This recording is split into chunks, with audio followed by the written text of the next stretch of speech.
I move on quickly to the policy analysis, and there's a summary over here.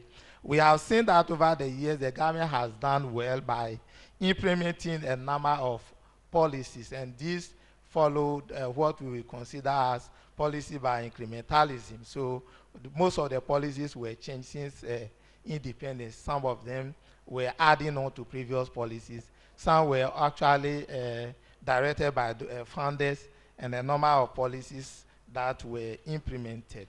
But most of these policies have targeted government input supply and infrastructure development. Policies which are usually directed by donors unintentionally tend to favor large-scale farmers. This is because of the framing of the agriculture problem. The narrative was that, well, for us to do well, we need to increase output. And to increase output also means we need to modernize agriculture, we need to produce for the export market.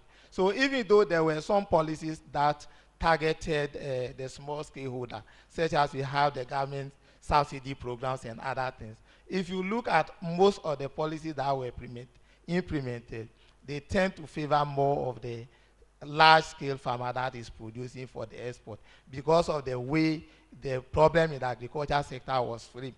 We want to produce more for export. We want to earn foreign exchange, as if that is the most important thing. So you have a few policies targeting the smallholder farmer, though, but unintentionally, not that the government didn't want to support the smallholder, but the policies ended up favoring if you take, for instance, most of the things that are coming on board recent years, production of cashew, cocoa, mango, and all these things, they tend to favor the large-scale farmer rather than the smallholder farmer. We have also noticed in our analysis that the recent agriculture policies have recognized the need to support the smallholder farmer. But even so, they are targeting the production segment of the food chain, of the value system. So they are providing you with fertilizers, they are providing you with things that will help you to produce. But the market segment of the value chain has been ignored. So farmers are producing a lot, but they cannot sell. And as we will see very soon, that in itself affects productivity also in a way. So that is what we have seen. We also reviewed the recent Planting for Food and Jobs program, which we said that that is also equally associated with a focus on production rather than the focus on marketing. We will present that very soon. So all that we are saying over here is that if you look at the policy, the government is doing well.